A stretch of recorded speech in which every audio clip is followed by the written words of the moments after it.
Beautiful morning in the garden city of Port Harcourt. This is Atlantic Television Network. Welcome to Atlantic Blowout. Atlantic Blowout is a syndicated live program of the network that features chit-chatting and conversations on special interest topics on news events and stories through correspondence reports, expert opinion and stakeholders analysis.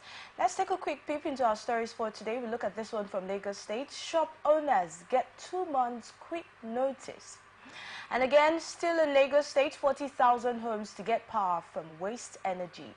And from the National Assembly, Senate passes National Anthem Bill.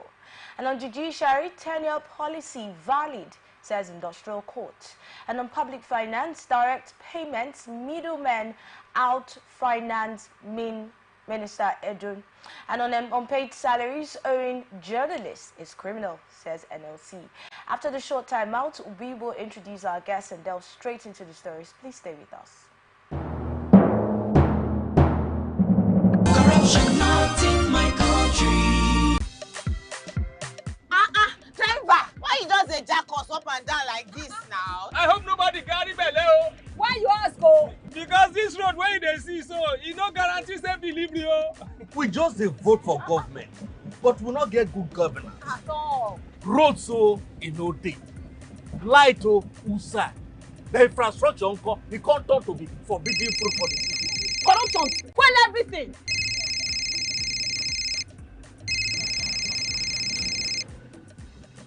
Hello? Hello, madam.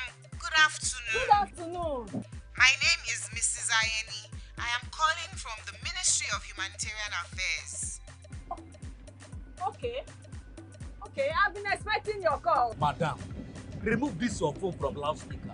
Now my phone be like that. Hello? Are you there? I hear, I'm hearing you. Yes. We saw a copy of your invoice for computers, printers, and laptops. Yes. Are you working on them now? Ma, the prices you quoted are way too high now. Madam, sorry, please don't cost. We found the laptop you said is 1.8 million naira for 600,000 naira. Hello? Now my body network there. I can't hear you. Network is bad. Madam, we can hear you. Continue. Hello, I can't hear you. I will call you back. Their behavior not good now. Madam, now this kind behavior they kill our country. You suppose do things differently. Make Nigeria for better. Corruption not in my country. This message is brought to you by the Akin Fadeyi Foundation, the MacArthur Foundation, and with broadcast support from Atlantic Television Network. Corruption not in my country. I don't get a lot. Boy, they won't booga me small. They say, man, give them bribe. I say, nothing. Okay, now, we'll go block later. You remember that contract we will do that time now? They don't pay. But first, you see the house rent with the old things. We go first call caretaker, take the money, slap him. Beg, see, you know, say I get annual levy why they pay for club. Where me and boys they shark beer in our house, I could pay that one. You remember say me I tell you I go buy you motor. I go buy now. Okay, they pay you money now. We don't they beg caretaker? Why would they beg landlord, old man, and they agree give us time? Money can't come now. You won't divert time. You said na corruption. Corruption, not in my house and not in my country. Sure. Corruption not in my country. This message is brought to you by the Akin Fadeyi Foundation, the MacArthur Foundation, and with broadcast support from Atlantic Television Network. Corruption not in my country. Kasali, I hope so my car don't ready. I get interview in 30 minutes. Okay, you don't ready. I just the last minute instruction where you give me yesterday. Now in the cause more delay. Which instruction? Maybe now you say make I change the meter, make you no read again. Which time I make you change meter? Oh, Kasali, why you do like this now? You don't get sense. You don't read the text message. Nobody I want send them to. Like Kasali, my electrician, make it come house, call me, do my meter so that you don't go to read again. You know electrician? The electrician? Yes, now. So you call Kasali electrician, make it come help you adjust your meter, make it for no read again, Abi. So you said you want join people where be say they no want they pay NEPA bill again, Abi. Oga, you know good now. You don't you said you know they behave like all these stiff people. Oh, wait, what you change from your motor? What you change from? Full light. fuel gauge. Speedometer. For what thing are you for Kukuma for home my motor? I bet you identify for me. Okay. Oh. Now don't do something we corrupt. And something come backfire. Now go come they find how to dodge them. What you talk? Eh? I agree to you. Corruption not in my This country. message is brought to you by the Akinfade Foundation, the MacArthur Foundation, And with broadcast support from Atlantic Television. Welcome back. Let's delve straight to it. We have with us in the studio Victor Nyiche, and Victor Nyiche is a communication strategist. He'll be doing this with me this morning, and it's a pleasure to have you, Victor. Always a pleasure, Annie. Welcome. Thank you. Okay, so let's talk now. Let's go to the very first story. This one's coming from Lagos State. Lagos issues 2 months demolition notice to owners of shop extension in Oshodi. Lagos State government, through the Lagos State Building Control Agency, has given traders and shop owners within the Oshodi market up to July 31st, 2024 deadline to remove all extensions and attachments built on shops or face demolition. The general manager, Bolahan Oki, gave the ultimatum during an advocacy and sensitization program put together in conjunction with the Oshodi Solo Local Council Development Area. Oki said the state government was determined to bring environmental sanity to all nooks and crannies of Lagos markets by checking the illegal activities of shops and plaza owners who violate the fiscal planning laws of the state. No amount of resistance and intimidation by miscreants or ethnic coloration put in blackmailing the state from doing the needful can make the state government go back on its resolve to clean up the entire Lagos market of extensions and attachments. He also got to decry the nuisance constituted by shop owners who are in the habit of constructing attachments and extensions to display their wares and goods on walkways and roads, and this is thereby obstructing the smooth flow of vehicular movement and human traffic, especially during emergency. So he addressed traders, the shop owners at that particular event, and he highlighted the importance of maintaining clear roadways within the market, stating that the market is a road, and if there is no road, there is no market. There are times when government has come out to talk about especially these people by the roadside. Now, aside Oshodi Market, I've been to Oshodi Market and I know how that place can be congested when you get to look at some of these shops that are not actually designed to be there, just constructed by probably the shop owners now. And sometimes when you make mention of things like this, people would say, how do you expect them to feed? That's where they get their money from. That's where they feed from. So why don't you have human sympathy? Now, people on this side, people on the other side. The government now has given us reasons for this. So let's get to hear your thoughts on this story. Well, the truth is, just like you mentioned, we will always have people come up with arguments like this when decisions are taken, especially one that has to do with a public environment. But for me, I think the Lagos government is on track. What they are doing is completely right. If we're being honest with ourselves, you will always find out that if you go to most of the markets, the front of the market seems like part of the market. Not just part of the market. It looks like a refuse dump. It looks like where it's dirty basically. But if you walk into the market, you will still see vacancies. You see that people actually own shop spaces, but still prefer to come out to the roadside to trade. I think it's a cultural thing that has not been addressed.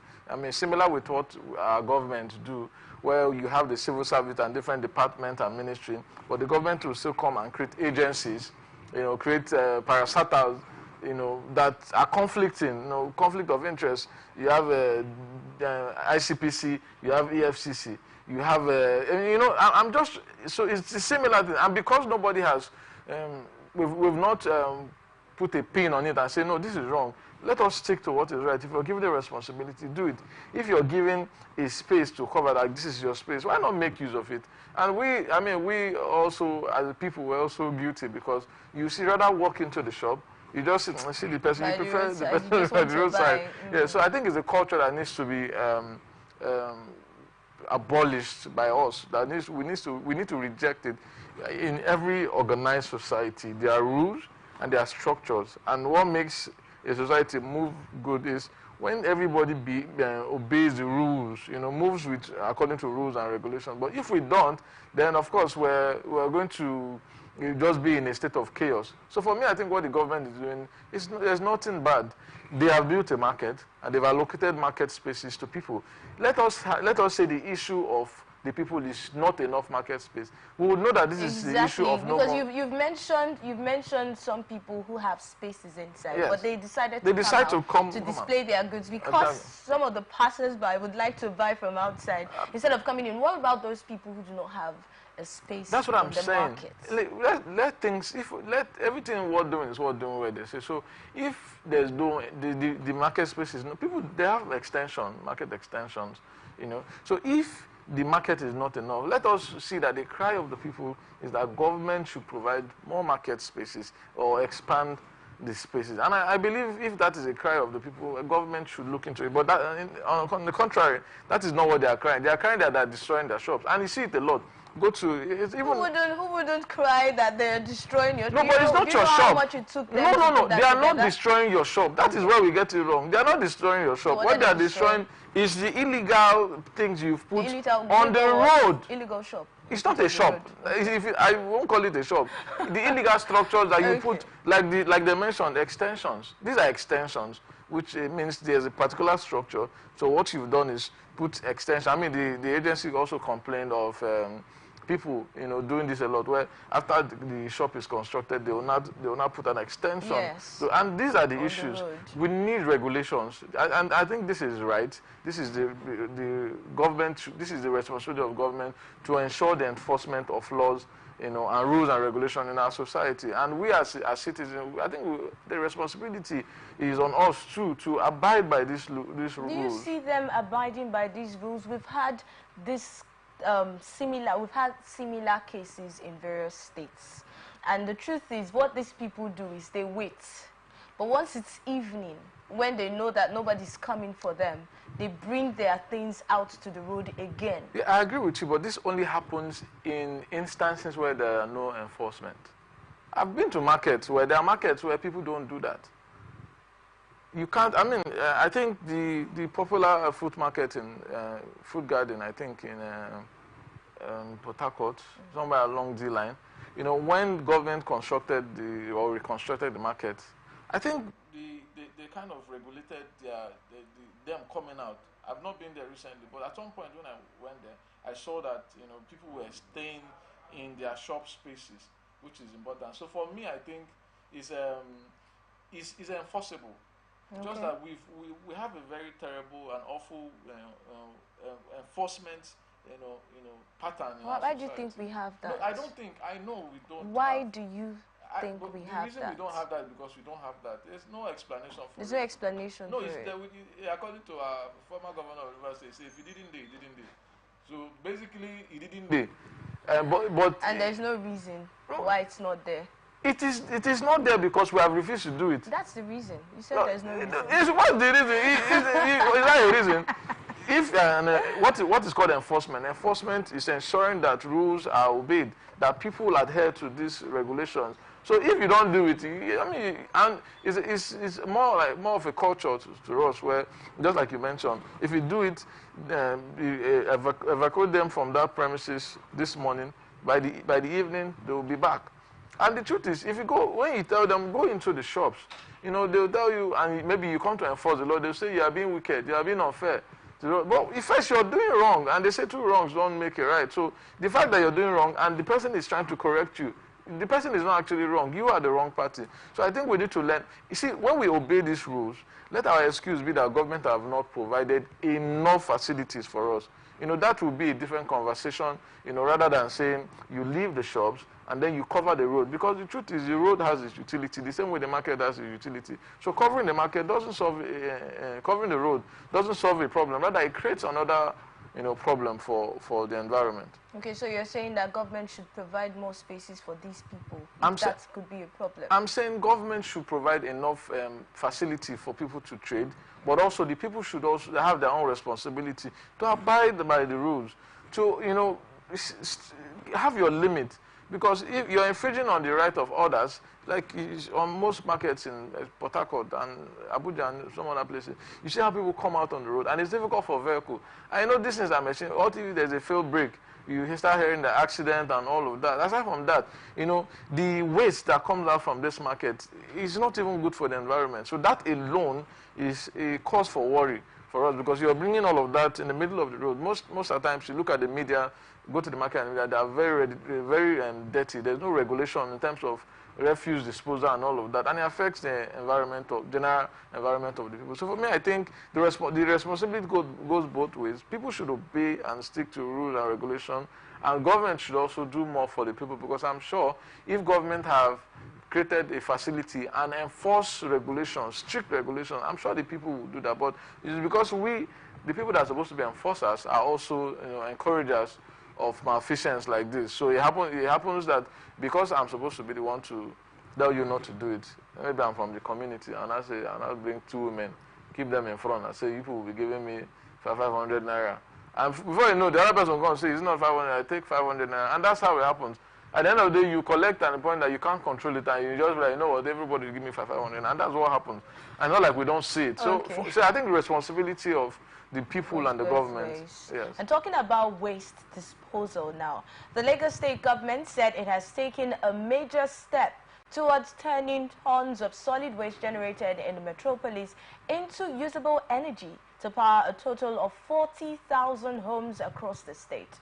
This is as the governor, Babajide Sanwo-Olu, on Monday formalized a partnership with the Dutch firm Harvest Waste Consortium for the construction of a high-efficiency waste-to-energy plant on Ekpe landfill, which will utilize advanced technology to generate clean energy from municipal solid waste, commercial and industrial waste. A statement by the Special Advisor and Publicity to the Lagos State Government, Boyega, said the innovative waste management solution is expected to take some 40,000 homes off the national electricity grid, as the technology would enhance energy security and diversification, generating between 60 and 75 megawatts of baseload electricity annually.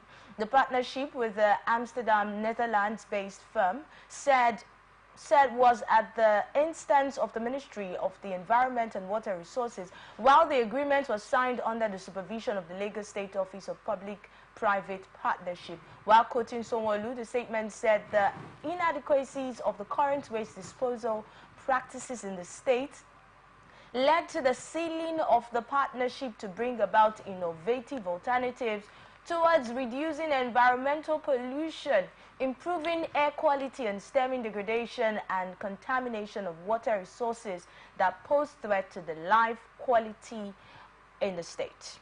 Now, you mentioned waste disposal earlier, and talking about that now, it brings about this story. Look at what the Lagos State government has said that they are aiming at actually doing with solid waste. Oh, I mean, it's a good initiative.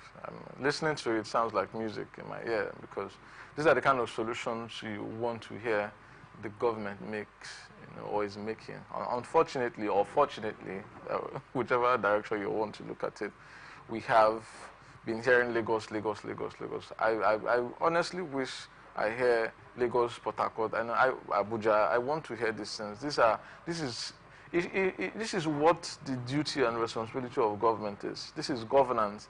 I mean, just like we mentioned, just barely a few minutes ago, we talked about how the inclusion of traders on the road, of the market is affecting the environment, both by the negative effects it has on the environment and all of that. And see, here we are talking of a story where Lagos State is thinking of pathway of, okay, how do we solve the problem of, environmental degradation? How do we, also solve the lack of power, in our environment? And this is a very beautiful initiative. And, these are solutions that are out there. It's not rocket science. It just takes the will of government to actually do some of these things.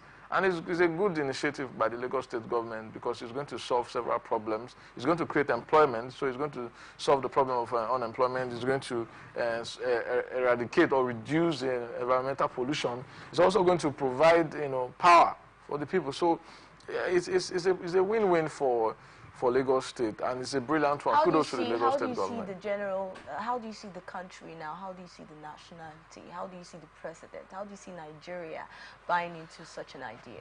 Well, I mean, like I started, it's a brilliant idea, and unfortunately, I can't stop mentioning the last economic and investment summit that the Rivers State government held.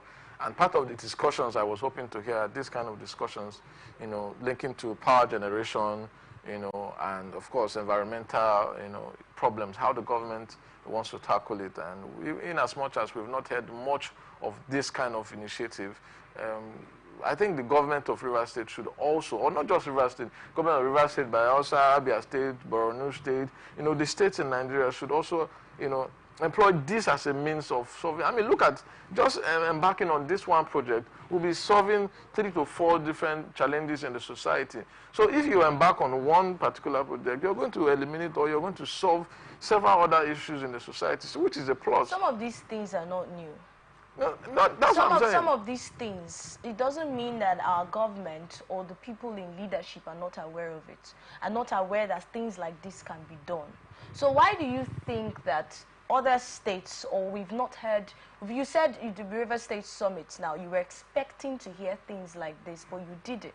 So why do you think we have not heard things like this coming from maybe other states or even the country in general? No, like you said, there's nothing new. Several things were said, in the Economic and Investment Summit in River State. Several things have been said subsequently in other, avenues, other, fronts about what the government is doing or governments are doing, but basically sticking to what we're talking about, which is what the Lagos State government is doing. I think this is a very creative way of tackling problems. Back to the question so now. What I'm saying is, yes, every government should be creative in tackling the issues that we face. What problems do we have with being creative in tackling the issues that we face? Like I said, the problem we have with most leadership and government is the will of government to do some of these things. It's not the unavailability of knowledge. It is not. It is actually the unavailability or the absence of will from government to embark on several projects. I mean, just like I pointed out, if the government of River State embarks on similar projects, what you're going to do, is multifaceted, because you're going to be solving the problem of the market being abused or the environment being abused or polluted. You're also going to be solving, because it's going to provide employment for people. It's going to be a plant, it's going to be a facility that would employ, the citizens. It is also going to be a means of generating power, which is a plus, to the government. So by embarking on this kind of project, you're going to be solving other challenges that you have in it. So I'm saying the government, most of our leaders do not have the will. So how do you solve the problem of our leaders having the will? This excuse or this reason comes up all the time when we talk about issues that Nigeria face. Analysts, experts will always tell you our leaders do not have the political will. Why do we keep having leaders who we think do not have the political will?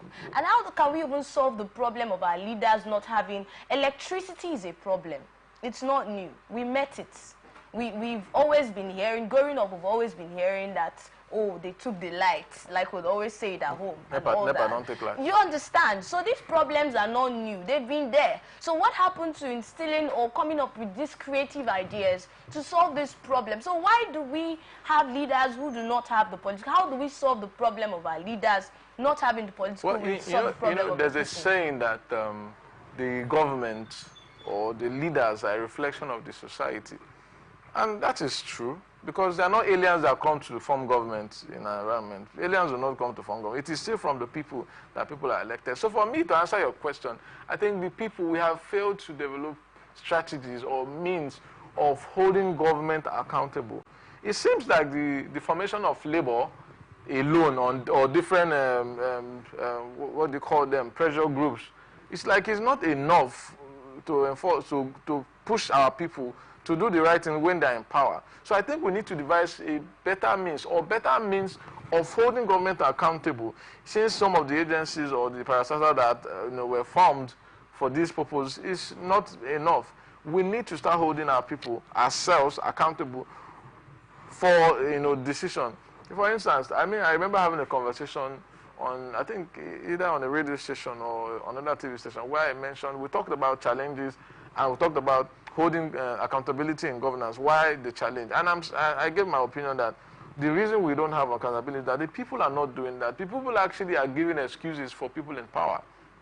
We are encouraging and enabling them to do things that are inimical to our society, as long as it doesn't affect us immediately or directly. The people are giving excuses. Oh yes, I'll give you a good example. We keep saying INEC, doesn't do the right thing.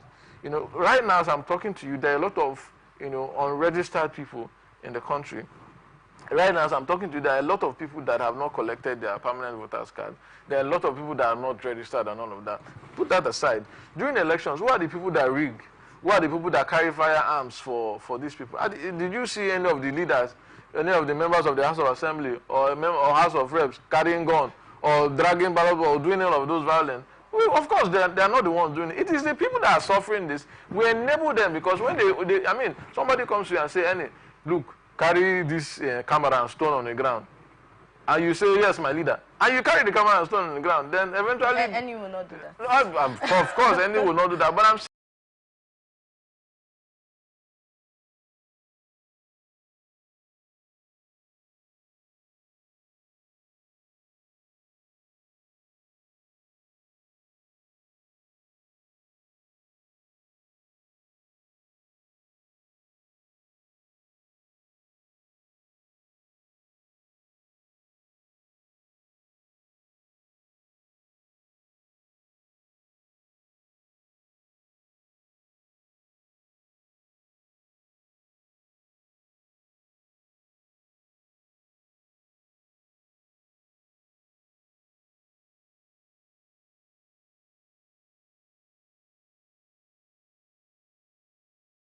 how many times have you seen in most democracies where you see people running around, except for most of our democracy in Africa, where you go and there's an election, there will be gunshots. For goodness sake, who are the people shooting? How many governors did you see carrying guns shooting? How many governors did you see dragging ballot box? There was a story, I think two elections, where we heard that they were hitting town crier, going around the environment, telling people that if you vote a particular party, they will flog you. Is it the governors that did that, or is it the member of the House of Assembly? It is still the people that did it. These are the people that governance are for. But they are doing it, enabling whoever is going there to do whatever he wants to do. That is why you see politicians, they will do anything possible to get to power, because they know you are going to enable them. If they come and tell you that go and scatter the ballot, then they say, go allow people vote like you. I said, at the end of the day, we don't think anytime soon the society will be void of such people. It is very possible. What do you, for the society to be completely void not of people completely who carry void. out crime and fraudulent activities? It's based on percentage, right? And there's this saying that no matter how it gets, evil cannot overshadow good. I don't know how that theory stands, but I'm saying I believe in it really, because no matter how bad people are, when they come out to the society, they tend to pretend to be good. That alone shows you that it will be difficult for evil to overshadow good, because people will now come out, even when the person is bad, he wants to look good.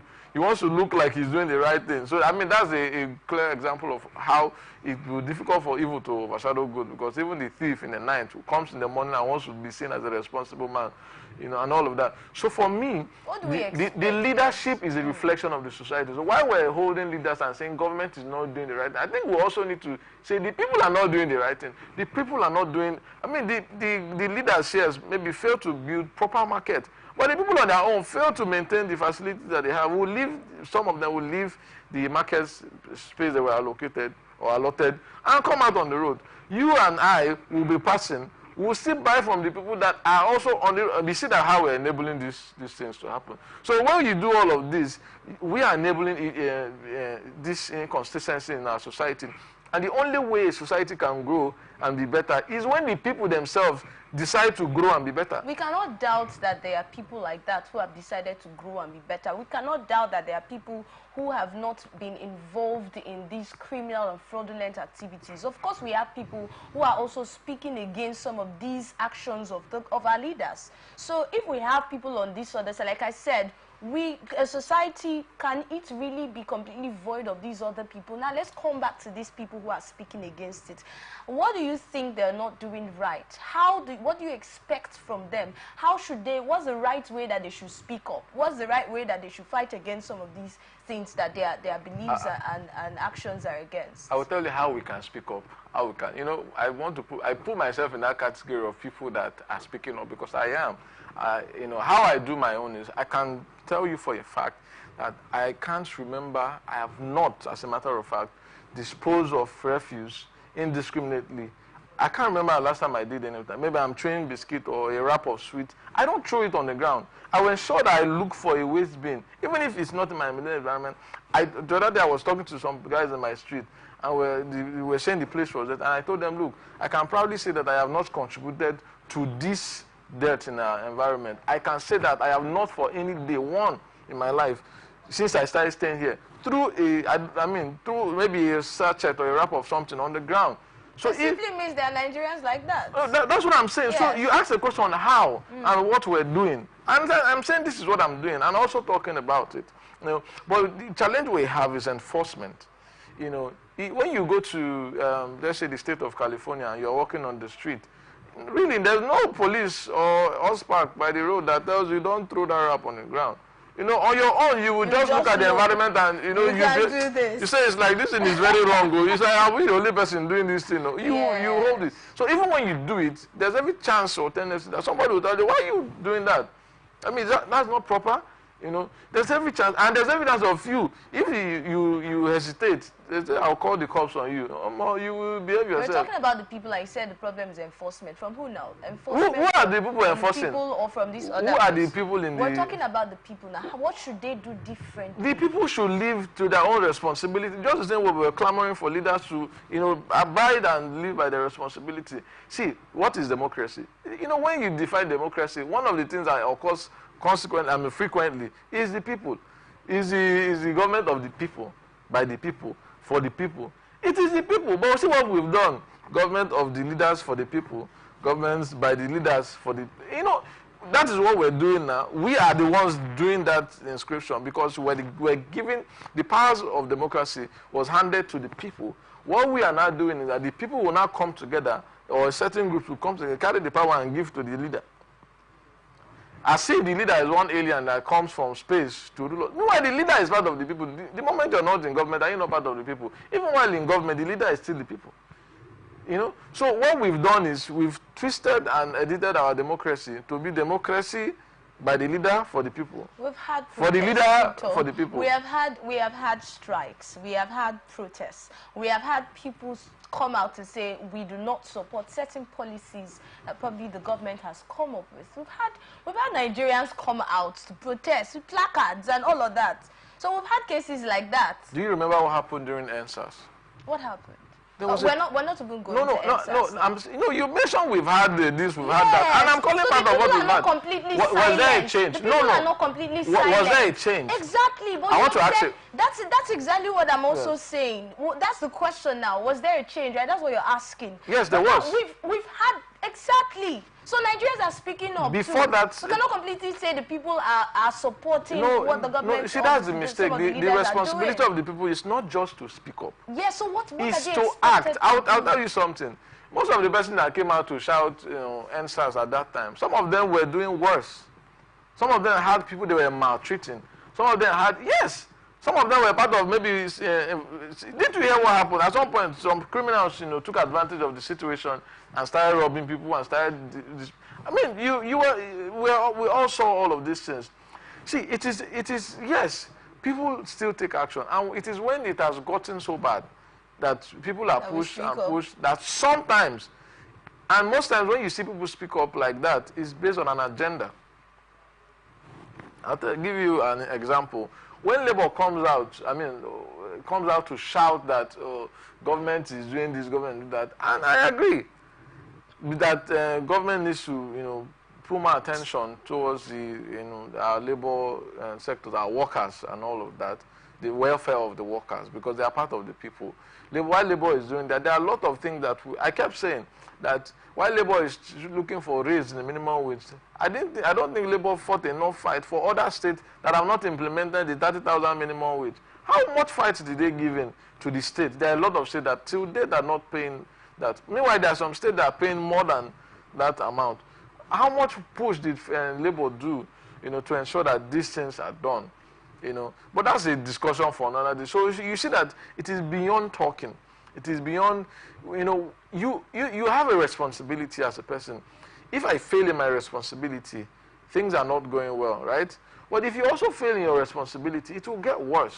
And what is happening is that people are failing to hold people accountable. Who are the police officers? Are they not Nigerians? Go to the law court. Are they not Nigerians that are representing us in the law court?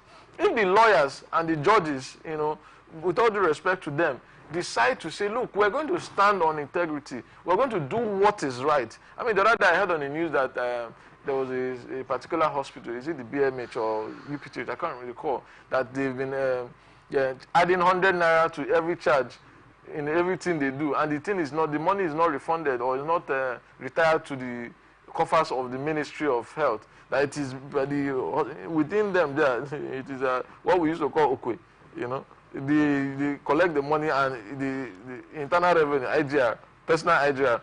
These are the people that are working in the hospital. If you meet them, I'm sure most of them will tell you excuse that the government is not providing enough for them. But what you're doing is impoverishing the people like you.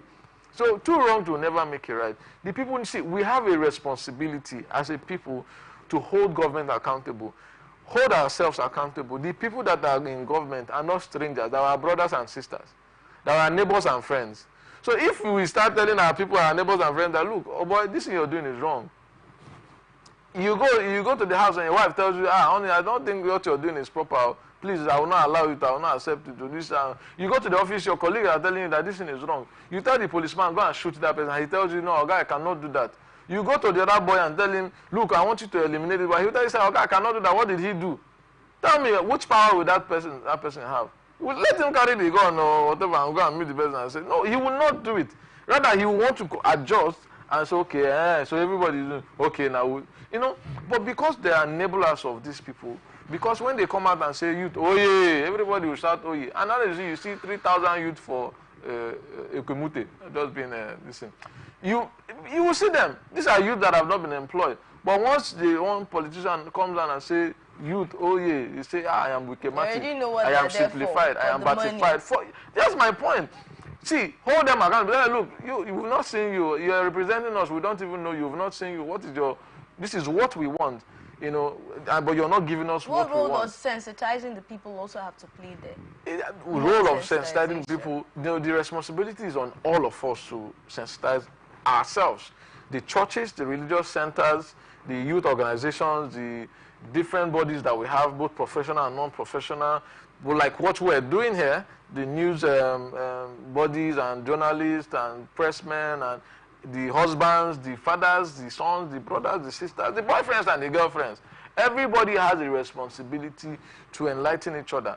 For instance, you have a child and you know your child. I mean, I've seen situations where once it starts raining, you see people bringing out their refuse, their waste bin, with speed, rushing to the drainages to throw dirt. And their parents, they are looking at them, their neighbors looking at them, they'll be laughing and say, the thing never go, and these things will move, and we're there looking at them. So because we're failing to address, so the responsibility of sensitization is on us as a people.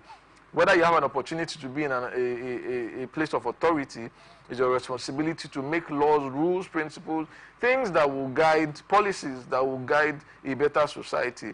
It is still our responsibility as law enforcement people, because we are all the Nigerians, so law enforcement people to do the right thing and ensure that, okay, look, if this person is not supposed to do this, why exactly are we openly, the policemen, openly, sometimes even some of the military men do it on the road, openly collect money? It's not a secret.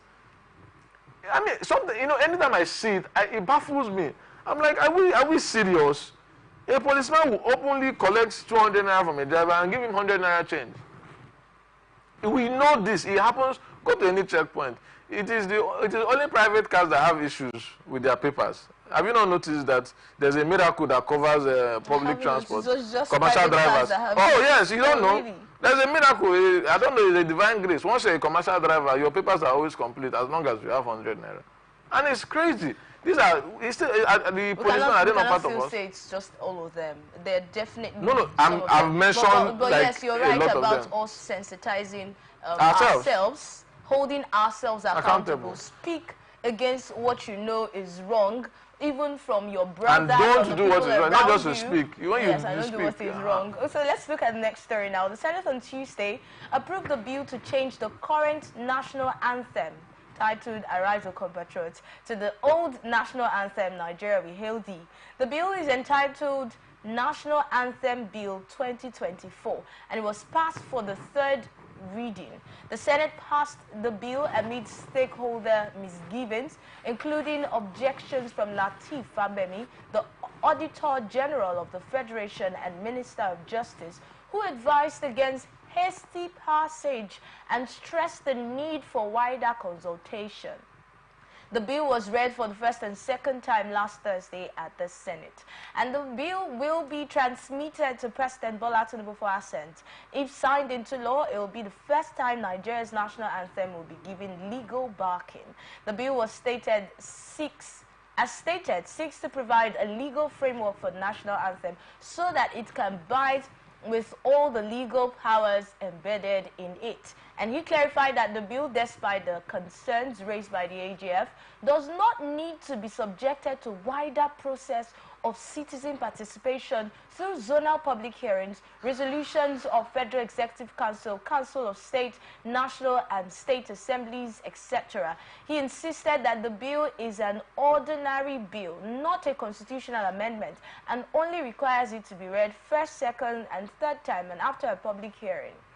And that's what he said. Presenting the committee's report, Monguno stated that the new national anthem is apt as it represents the country's people, culture, values, and aspirations. And if this, in one way, probably while going singing the national anthem now, you could, when you hear the wordings, it will help you. It will shape your character.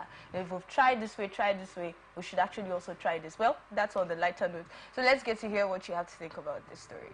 Oh God of creation, direct and noble cause. I mean, I like the old national anthems. I mean, it sounds really. I think it was a motivational speaker that. You mean the that wrote it. It's I can understand the sentiment of the lyrics of the national anthem being a bit more what's the word? I'm looking for the right word.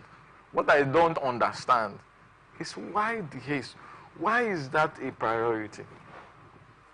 You know, this we're in a very twisted society where the priority of government seems not to be the priority of the people. He talked about the anthem being in line with both cultural, religious, and whatever. In that same breath, you're saying you don't need to consult widely. You know, it's just a bill, so you don't need to consult widely from the people that have the culture. From the culture, I mean, what is wrong with us? In the first reading and second reading, all in one day. And yes, there's a public outcry. If you do a poll now about changing the national anthem, go and do a public opinion poll, and you see the result. You see that everybody, a lot of persons are saying, look, we're not saying that the anthem is bad. We're saying this is not priority for us. What benefit? How will this anthem better the lives of Nigeria? I really have not seen them. Don't you think there's always some sentiment when the government comes up with something, an idea, a policy, whatever? It looks like more people are usually against it. Sometimes when you ask, I don't agree with that. Sometimes I don't agree that more hold on, people. Hold on. Sometimes when you ask them, that's why I say it looks like, because sometimes when you ask people, you get to hear things like, they don't even have valid reasons to give you. They just believe that as long as it's coming from the government, these people are up to something again. There's this belief that some Nigerians have that whenever the government introduces something, there's an interest somewhere that somebody is not talking about. Do you agree to that school of thought? Not completely.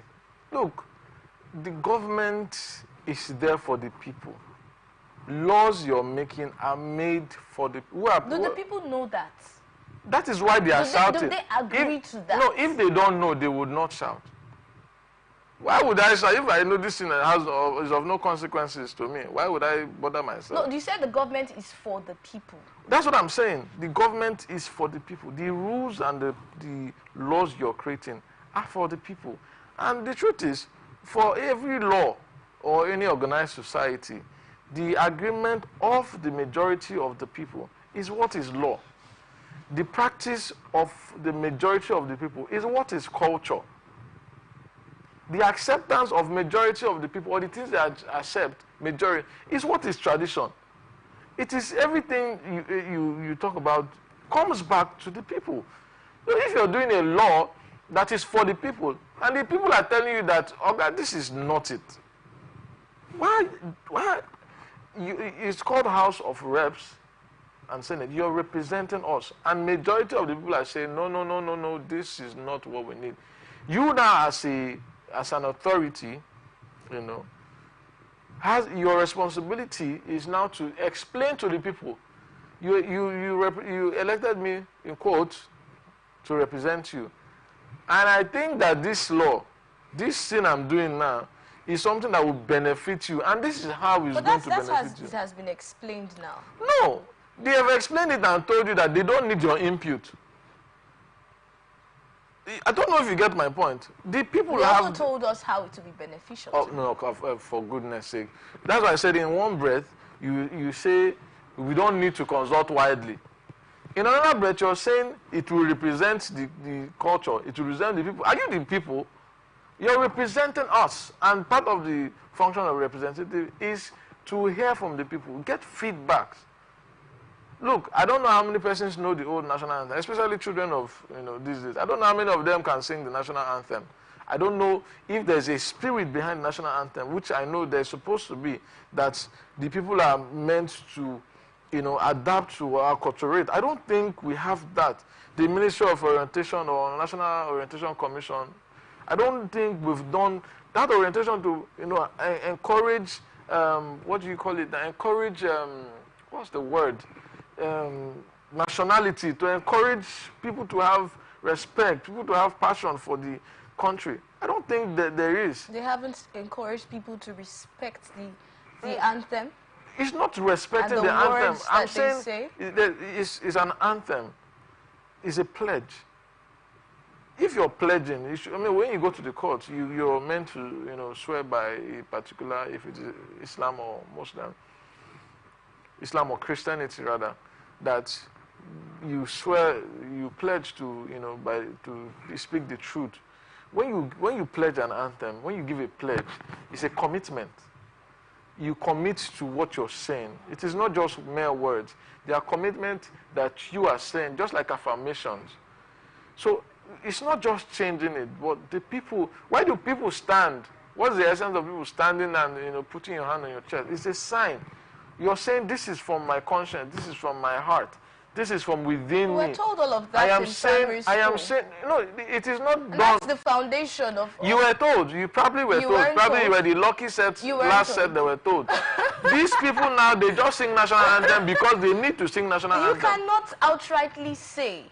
I'm not saying, I know now, I don't have people in school. Have you been? I've been opportune to teacher, and you were I've worked in that environment. And then the kids were not told the importance of the national anthem. They are not and told. The pledge. They are not told. They are told to sing the national anthem and say the pledge. Do a vox pop. I am very sure. Do a vox pop. Go around and ask children. Okay, let's come back to you now. Yeah. Were you told? while growing up, were you told the importance of the national anthem and the pledge? I was not told the importance. I was told how important it is, how important we need, why it is important for us to say the national anthem. I was not, see, there's a different type of knowledge. When you give affirmations, what do? Maybe you go to church or you're someone, they tell you, you have to give affirmation. This affirmation helps boost your self-esteem. This sin is a confession that you make, and it will help you. You get that, and then when you say it repeatedly. That's affirmation. Now, this is a pledge. Why do you say it? This is a promise. An anthem, this is a promise you're making to yourselves, to the country. I pledge to Nigeria, my country. You're pledging, you're confessing, you're saying this is, you're making a promise. And in making a promise, you understand that there's a commitment, there's a responsibility in making a promise. When you make a promise, the responsibility for you is to keep that promise. So when you say the national anthem, you sing the national anthem, and you give a pledge. There's a reason why then we were taught if we're coming to school and they're singing the national anthem, anywhere you are, you stand. Is it not happening now? Since you said you thought recently. Who is standing for the national anthem? Really? They don't I think that school you thought should be voted. It's not the school I thought. Go around, do a survey, go to these public schools that you have.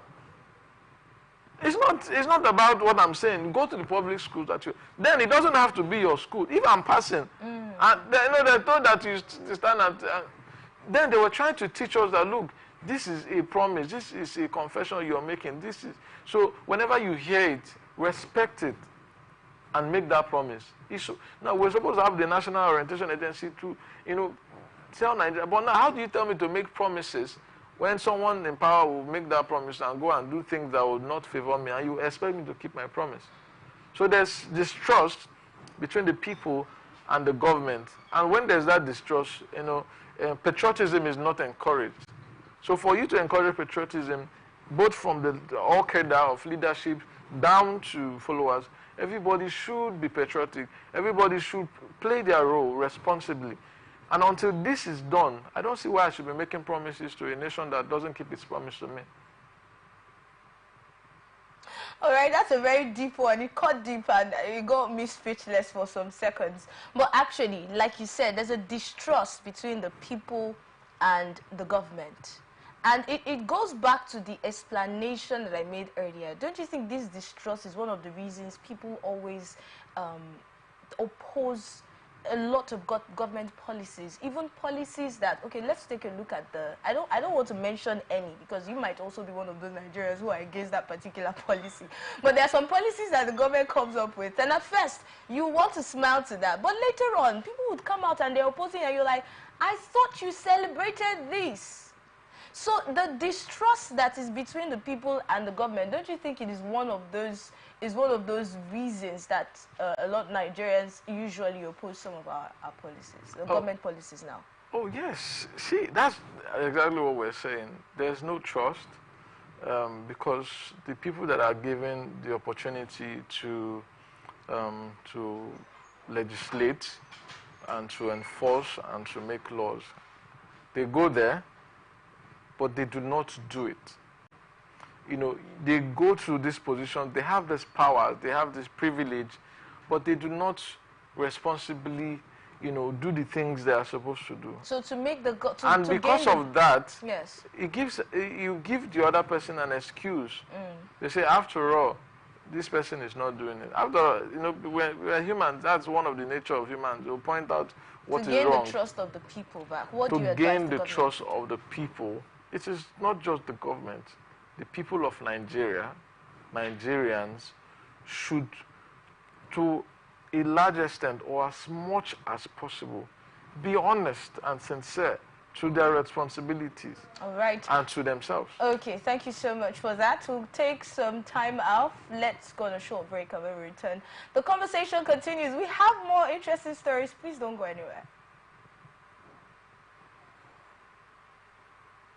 From the line across the ocean to the land beyond the mountains, through the Sahara, we bring on-spot news, live analysis, expert discussions on trending stories in politics, business, socio-economy, sports, and documentaries. So catch all the updates on the happenings around the globe. Stay focused on the fact today, only on ATN.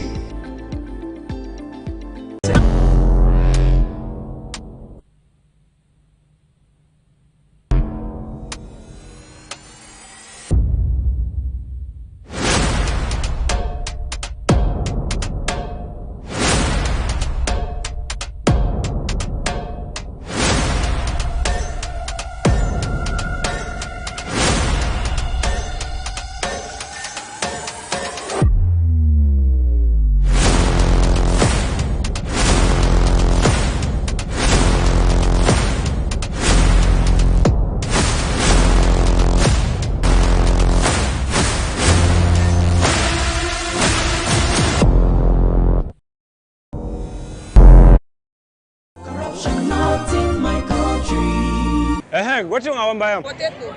Small baskets. I want plantain. But why your plantain can't hard like this? Madam, now the outside hard. Inside there, it is very soft. Madam, wallahi make her no buy them. Make her show you something. What? What in be this one? Madam, this one now the chemical where they put on for the plantain make her ripe up.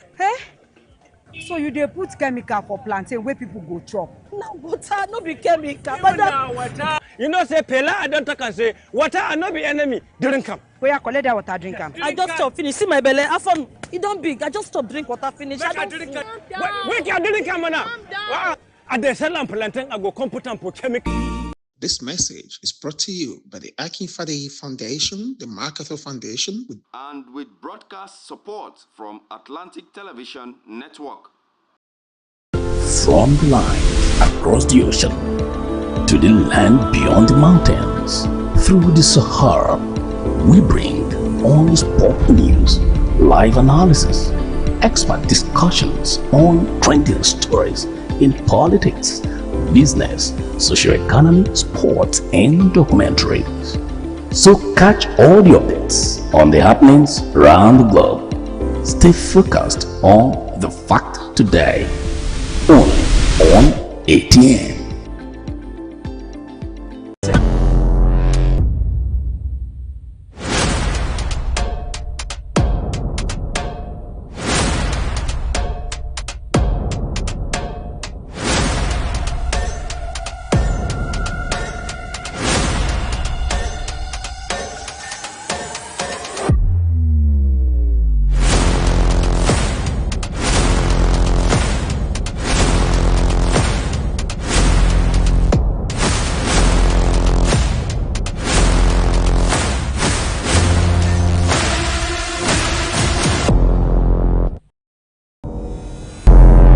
Every day, our lives are changed by history.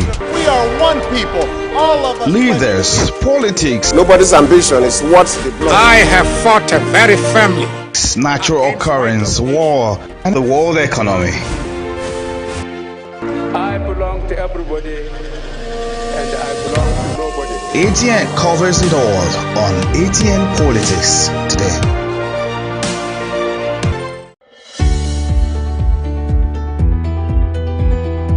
People into the country illegally. That is amazing. Honourable you human trafficker. Honourable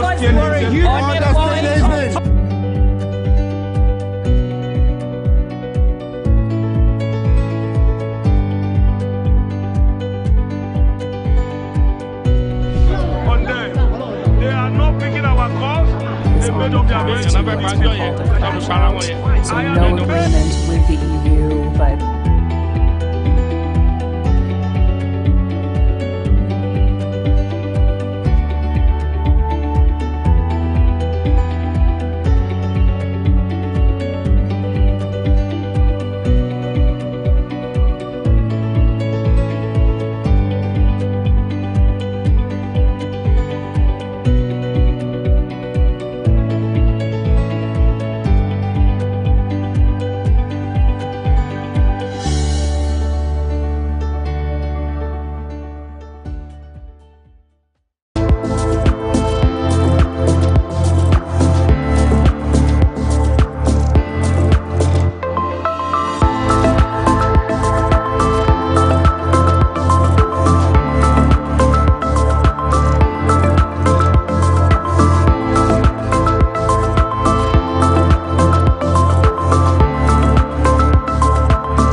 agree. We just dey vote for government, but we not get good governance. At all. Roads so no dey. Light usai. The infrastructure nko, e come turn to be forbidden fruit for the city. Corruption, quell everything.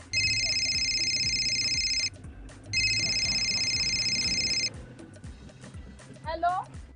Hello, madam. Good afternoon. Good afternoon. My name is Mrs. Ayeni. I am calling from the Ministry of Humanitarian Affairs. Okay.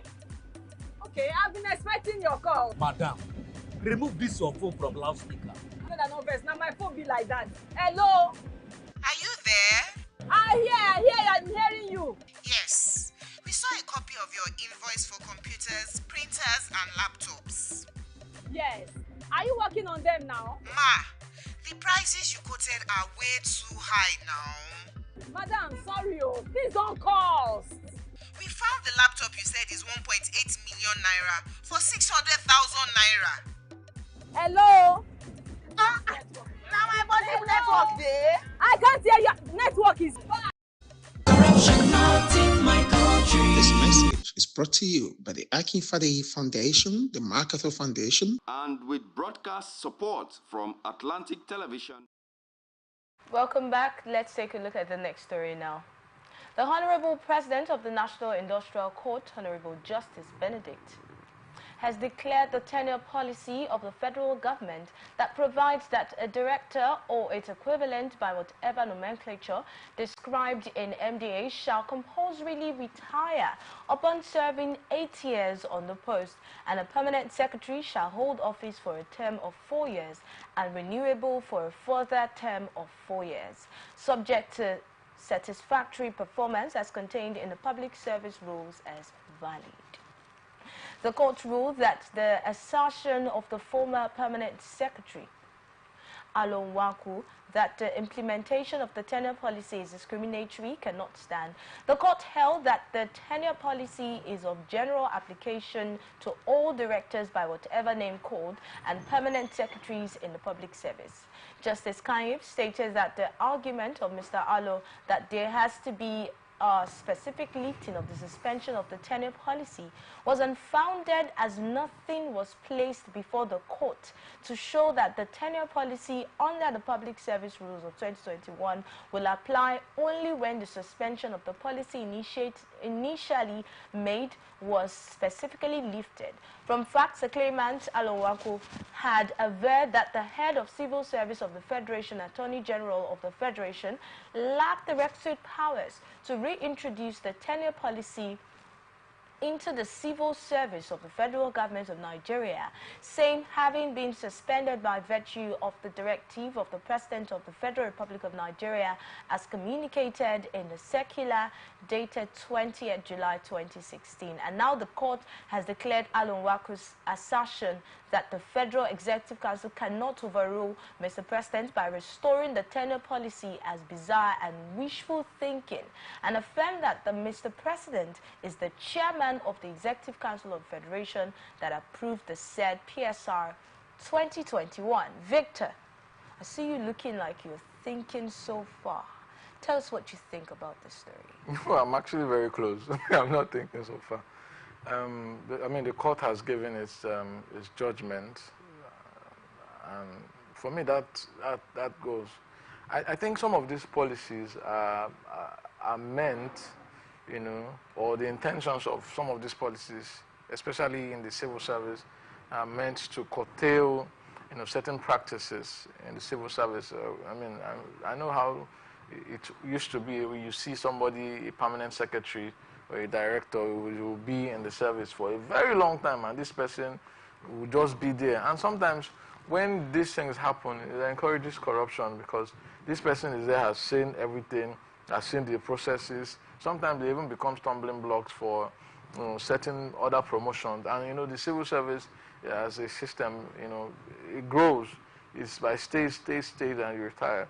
So for me, I think it's a good one. Let there be caveat, let there be, you know, a transition point as to how long you can stay in a particular position.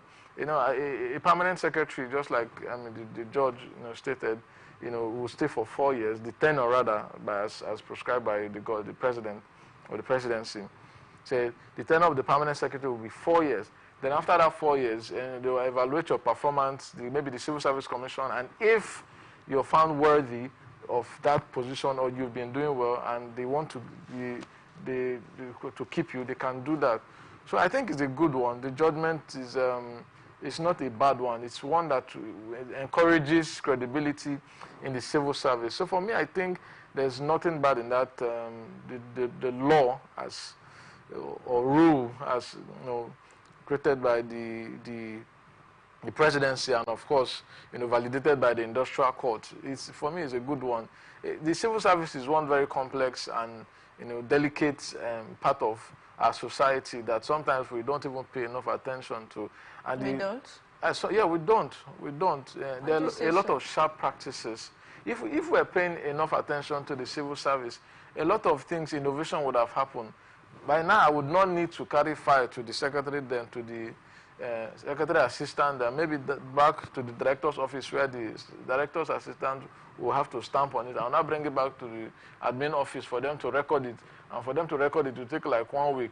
After recording it, you'll now take it back to the head of service, not to the head of service herself, but our secretary will need to minute it, then send it back to the Ministry of Finance. I mean, all of that, within if we're paying enough attention, then we should understand that the civil service should evolve, and we should have gone past all the traditional means of doing things. So how do you see this ruling affecting that? Well, it does, because it encourages growth, it encourages productivity. I mean, if you know that you're in the next 4 years as a permanent secretary, there's going to be an evaluation, and if you're not doing so well, they can push you out. They'll take you out as a permanent secretary and bring another person. As a director, it means you've gotten to the apex of your career in the civil service. So for you to get to that point, it is assumed that you've grown through all the levels and you're about to retire. Excuse me. So as you're going out, after a certain number of years, I can't remember how many years they said for directors, but as you're bowing out. And it makes a lot of sense, because then you encourage other persons to grow. And if that is done, I think we would have younger people. We have people with more experience, not just more experience, but we have people with new experience, to come into the industry and maybe industrialize or evolve things. A lot of things need to change in the civil service.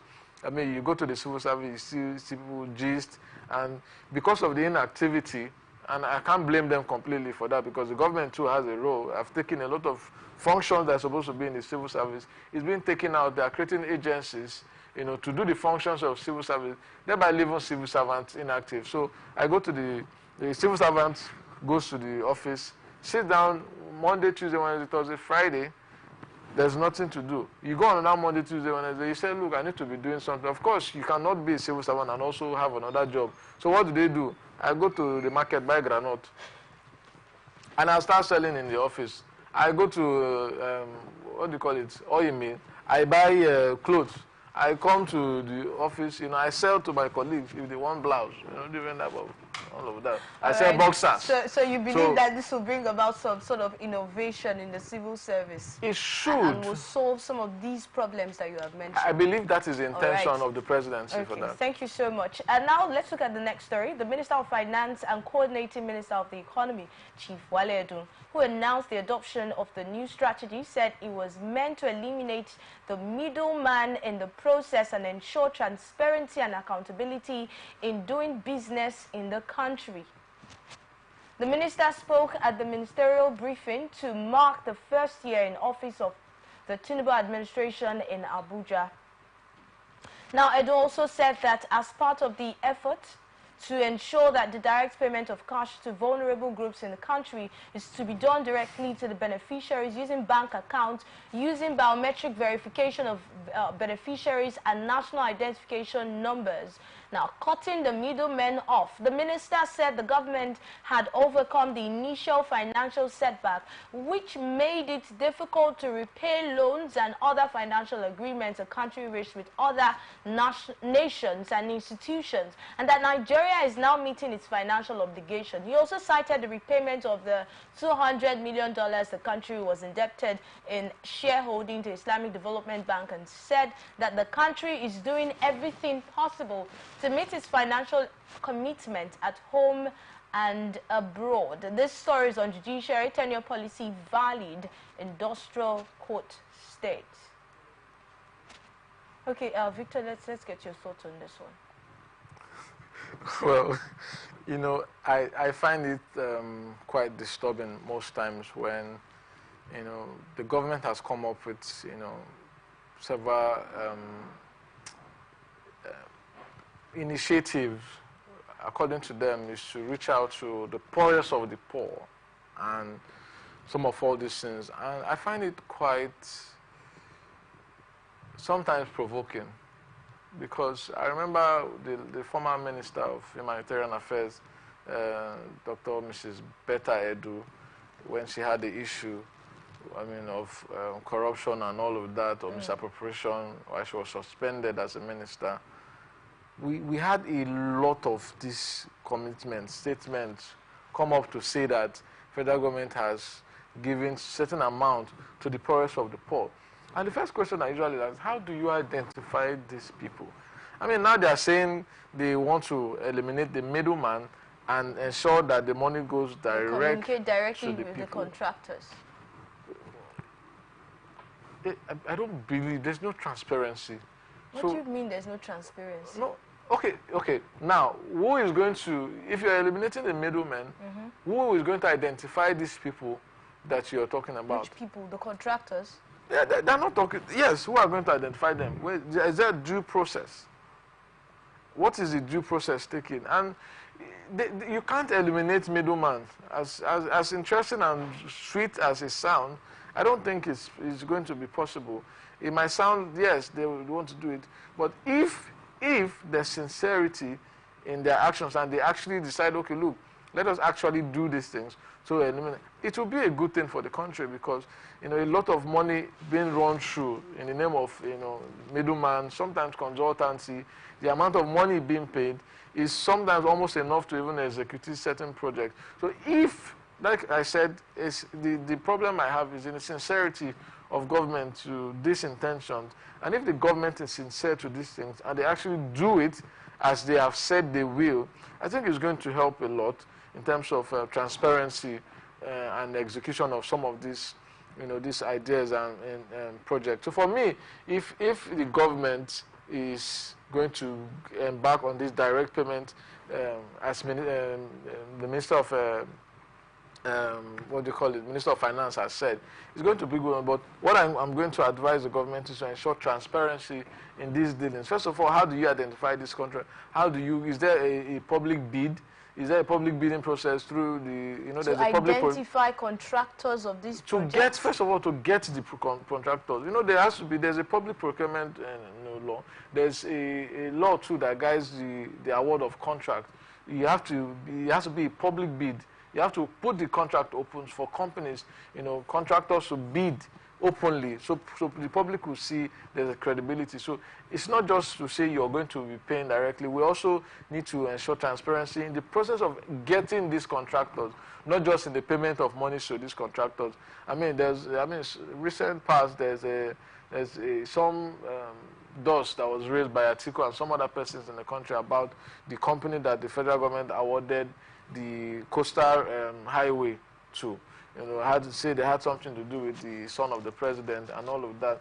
Now, those are the things that due process would eliminate. So it's not just directly paying to the person, but first of all, the process of getting these contractors should be transparent and will ensure, you know, some level of trust, you know, that I'm sure that is what they are trying to do. So, but if there's transparency in getting or awarding these jobs, I think it will ensure some So you just trust. needed to hear a breakdown of how exactly these contractors would have been gotten? Because when you started your statement, you said you did not see any transparency. No, I don't need a breakdown. It. It is part of the process. So if that was explained, then you probably would have evaluated and said if you see transparency or not. No. Or is it just this bias that, you know, not trusting the government? That was playing out here now. Like I said it's a good thing if they are going to do it.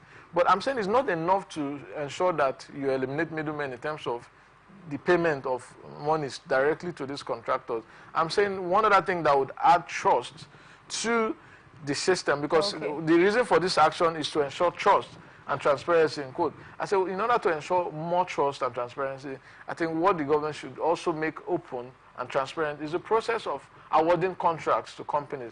That also matters and would add to credibility of the actions of government. All right. The president of the Nigeria Labour Congress, Joe Ajero, has called for better pay, insurance cover and pension for journalists across the country.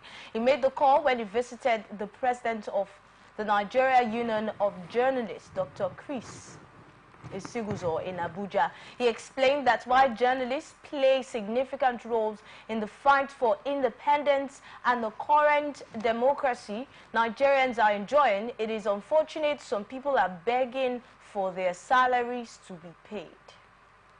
Now, journalists, in his words, do not have weekends, don't have public holidays or festive seasons. They work and report the activities of people who are enjoying weekends, public holidays and festivities. Even when a journalist is sacked or not paid for 1 year, other journalists will not write a story on such injustice. Now, he added, I am advocating for a consultative machinery that we should hold every 2 years to have a negotiation with all media employers in the country to fix a particular minimum wage for journalists. Also, there should be a pension that all journalists should enjoy after retiring from the job. Insurance cover is another thing that journalists should enjoy to make them work better. Yes, Victor, what are your thoughts on this story? Well, I mean, the call is a good call. Of course, every worker, not just journalists now, but everybody that he who works, you know, is worthy of, you know, pay and wages. So if, I mean, considering the job, the nature of the job of the journalists, I think they should be paid, you know, they should be duly paid. But one thing I want to identify here is that you understand that majority of journalists are in the private sector, in the private public sector, and not with the government. So I think that call should go to the private sector to ensure that the journalists under them, both them and government, should, you know, have, you know, better welfare packages to ensure that, you know, they do their job more effectively. Because, I mean, whether you like it or not, the broadcast industry, the journalists are very integral part of every democracy. They are a very important part of democracy because they are the ones who carry the information from the courts, from the government to the people. And if they are not effective in their job, it also affects, you know, the society, because the dissemination of information or right dissemination of information helps the society to, you know, also assess government in their activities and what they're doing. So I think the call on government aspect should provide an enabling environment for businesses to thrive. I mean, if businesses, private businesses like your radio and TV stations are doing well, I think they would ensure that the payment, you know, of staffs are well. So I think the role of government. Yeah, the role of government is to ensure an enabling environment for productivity, while the role of most, because I say most because most of the people in the industry, journalists, are in the private sector, and it is what I run as a business, my profit that I'll use to pay you. I would not pay you more than I'm getting, you know. So that means the minimum wage, fixing the minimum wage. It will be difficult. It'll be difficult? It will be difficult. It will be difficult because we're in a society where there's high instability, the inflation rate fluctuates, you know, here and there. So it will be difficult to fix because you can't fix for me, when you cannot determine or at least assure that there will be some level of stability. So it will be difficult to fix a minimum wage for the private sector, but it is not impossible. If we're being realistic and we can, coming together as an industry, I think that can be done. But in all, I think every worker, every journalist deserves good welfare, because sometimes the job is hazardous. I mean, the interfacing with the public sometimes can be a very hazardous job, getting truths from people and all of that. So, and that is one of the things. Information is a key factor of every democracy. So, the journalists themselves need to be taken care of. The welfare of the journalists should be considered. I'm sure you agree with what I'm saying, because it's going to favor you if you... You're also a journalist, aren't you? Well.